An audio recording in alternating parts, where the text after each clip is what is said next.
is a lying, two-faced, hypocritical sack of shit. And I hate him so much that I love to prove that he's a lying, hypocritical, two-faced piece of shit. Dana White's pretty notorious for his short temper, and there's no telling what'll set him off next. Much of his ire is directed towards fighters that fail to live up to his potential, and match officials that ruin the spirit of the game. But there's plenty more that rubs Dana the wrong way, and he never shies away from telling everyone how he really feels. He's a big mouth idiot. So stay tuned while we tell you all about some of Dana White's angriest moments ever. Number 8. Khabib Nurmagomedov. The Eagle has a reputation for being a stoic counterpoint to many of the UFC's brashest stars, and he's lived up to that humble reputation for the most part. That said, the way he behaved after defeating Conor McGregor at UFC 229 seriously pissed Dana off. It was one of the most violent bouts in UFC history, and it sold millions in pay-per-views. That should have made Dana one happy camper. But Khabib let the adrenaline rush of his victory get the better of him. Right after he finished Conor, he jumped out of the cage to attack Conor's teammate, Dylan Donnies. Then Khabib's teammate jumped onto the octagon to attack McGregor, causing a full-blown brawl. Dana was beside himself in the post-bout interview, calling it a very bad night for the UFC. Hi Dana, can you just make some light of what we just witnessed following the fight? Show. He suspended both the fighters for 9 months and fined them 50 grand for their poor conduct. And honestly, I don't blame the guy. His franchise's reputation hangs on fighters acting like adults in both victory and defeat. And I can't imagine how an altercation like this would land the UFC in hot water. Hey, but between us, given how McGregor crossed the line talking trash about Khabib's wife, his father, and his religion... Why don't you drink? I don't drink. Why don't you drink? I never drink. I'll tell you some booze at parties. I never drink. You're mad backwards.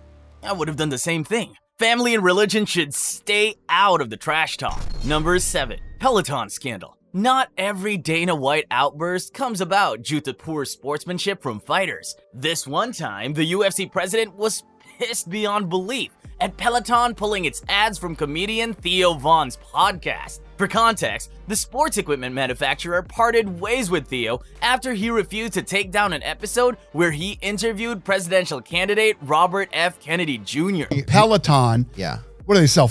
Bikes? The stationary bikes? Yeah, dude. Peloton sells stationary bikes, and they got a problem with Robert Kennedy. And this sparked a legendary rant from Dana White, in which he cussed the company out. He went on to call out Peloton's CEO, saying he looks exactly like the kind of douchebag he expected. Oh, yeah. Oh, f***ing yeah. You're right. He looks like a douchebag. Yeah, dude. And questioned their decision to politicize their ads. In the end, Dana decided to get rid of all the Peloton equipment he had at UFC gyms. Pelotons are out of the gym. And getting such a stern rebuke from one of the biggest names in sports must have been a huge blow to the company. Theo later clarified that Peloton was about to go public, and there's a good chance that Dana's comments ruined that for them. I guess that just goes to show no matter what you do, never get on the UFC president's bad side. That's the sort of thing that can bring down corporations. Number 6. CM Punk versus Mike Jackson. UFC 225 saw two fighters looking to restore their former glory, namely CM Punk and Mike Jackson. Neither of them were particularly well known, although CM Punk had made a name for himself in pro wrestling, and it's fair to call this one of the weirdest matchups in UFC history. Now, if there's one thing that can make Dana blow a gasket, it's a boring fight. So you can imagine what his reaction was when Jackson barely put any effort into the encounter. CM Punk definitely didn't hold back, but he didn't have much skill to work with in the first place. Jackson could have easily gone for the kill and taken his opponent apart,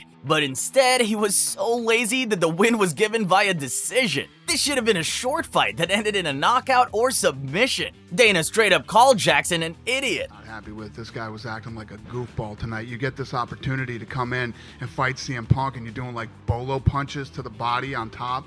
Never looked like he was trying to finish the fight ever. Got the sense that he's a complete idiot, and I couldn't wait for that fight to end, and I regretted not putting it on Fight Pass. And said that neither fighter would ever set foot in the UFC octagon again. Number 5. Oscar De La Hoya. Dana's had his fair share of feuds over the years, but Oscar De La Hoya is probably his mortal enemy. There's a lot of reasons for that, not the least of which is Oscar's gross lack of professionalism when trying to organize fights. The guy literally forgot his own fighter's name during a promo event. He showed up to his own event at the press conference and didn't know any of the fighters' names. He didn't even write them down, put them on a piece of paper. So you can see why Dana loses his marbles whenever Oscar's name is brought up. Now, things became even more heated when the former boxing champ dragged Chuck Liddell out of retirement. Oscar De La Weirdo is talking that I don't have any, place to tell guys when to retire. Dana claimed that Oscar was putting his friend in harm's way. Chuck's almost 50 years old. I love Chuck Liddell, and as a friend, I don't think he should fight. And bear in mind that the UFC president literally paid Chuck to stay out of the octagon because he feared for his health. The fact that Liddell got knocked out infuriated Dana even more, with him saying that the fighter had no business entering another bout considering his age, and challenging De La Hoya to enter the octagon himself if he doesn't think age is a factor. De La Hoya into fighting again, and I hope he gets knocked out just like Chuck Liddell did. Number 4. Mario Yamasaki. If there's one thing you can say for sure about Dana White, it's that he takes the safety of his fighters seriously. He obviously loves brutal displays of aggression from his fighters, but that doesn't mean he'll tolerate unfair beatdowns. Unfortunately, that's just what happened in the notorious encounter between Valentina Shevchenko and Priscilla Cachoeira. From the moment the fight started, it was pretty clear that Zombie Girl was out of her depth. Shevchenko unleashed a furious barrage of strikes that left Cachoeira bloody, with Bullet herself getting sprayed with her opponent's blood. So, what was Dana's problem here? Well, he felt that Mario Yamasaki should have declared a TKO way sooner. It gets even worse when you learn that the ref's reason for allowing the fight to continue. Basically, he wanted her to be a warrior, and Dana was very upfront about how disgusting he thought that was. He stated pretty clearly that a ref is supposed to protect fighters, not push them beyond their limits. No, you moron. You're in there to protect her from herself.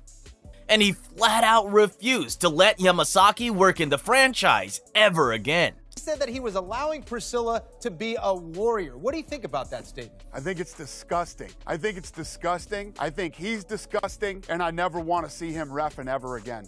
Number 3, Ariel Helwani. Dana's relationship with the media has been contentious at times, with his outspoken demeanor often resulting in tense exchanges with members of the press. Out of all the journalists he's butted heads with, Ariel Helwani has shown a unique ability to get under his skin. That's mostly because Ariel always asks the question that Dana wants to sweep under the rug. Now, when the franchise shifted UFC 232 to California at the last minute, everyone knew it was because Jon Jones hadn't passed a doping test, but most journalists didn't say it out loud. Helwani, on the other hand, pointedly asked Dana for details about Jon's failed drug test. The UFC president got as red as a strawberry and curtly replied that an expert had told him. Helwani pressed on, asking Dana to mention who these experts were. The question I don't seem to find the answer to is, how do you know that? Because that's what the experts are saying. The experts are telling us that's what they do. How else would I know? And for a second time, it seemed like Jon Jones himself would chime in. Ariel, I can help you with that. You know, you probably can't, actually. Let Nowitzki answer that question for you. Dana shut him up pretty fast though, as he did the same with Helwani by moving on to another question. Number 2, Elite XC. Just like how he reacted when Oscar De La Hoya tried to compete with him, Dana didn't take kindly to Elite XC encroaching on his turf. They tried to pit Kimbo Slice against Seth Petrozelli, only for the street fighting legend to get knocked out by his opponent. Seth gave an interview after his victory where he suggested that he'd been offered money to go easy on Kimbo, and that was something Dana wasn't going to let slide. Despite Petrozelli later claiming that he'd been misconstrued, Dana took the opportunity to call Elite XC scumbags and rightly called their actions illegal. Scumbag promoters behind the scenes went in and paid him to not go to the ground. They paid him to stand up. You know why? Because they thought that Kimbo Slice was going to viciously knock him out. That's illegal. Elite XC probably thought Kimbo could take Petrozelli down and wanted to ensure the outcome, and that had massive implications for betting. That was yet another thing that pissed Dana off about the encounter, and he accused him of destroying the sport and only caring about the money. Fixing fights is a really big deal. I don't care about mixed martial arts. These jerk-offs are in it for the money. So you can see why Dana was up in arms about this mess. Number 1. Anderson Silva. UFC 112 was set to be Dana's big debut in the Middle East, with the franchise president hoping to gain a foothold in Abu Dhabi for the very first time. He decided to headline the evening with Anderson Silva and Damian Maia, which makes sense considering the Spider's tendency to go for the jugular. Imagine his surprise when both fighters spent the entire bout dancing around each other. It was probably one of the most boring matchups in UFC history, and the man in charge was annoyed to no end about how Silva cost him a golden opportunity. He called the match an absolute embarrassment in the press conference, calling it the lowest point of his career. I don't think I've ever been more embarrassed in the 10 years of being in this business. Is this your lowest moment as president of UFC? No doubt about it. Absolutely, 100%. And he couldn't even stay until the end. Watching his biggest fighters act so timidly around each other must have been painful for the UFC president. And suffice to say that he didn't pull any punches in the aftermath. Which of Dana's angriest moments shocked you the most? Leave a comment below, and don't forget to like and subscribe. But that's all for today. See you next time. Till then, remember to protect yourself at all times.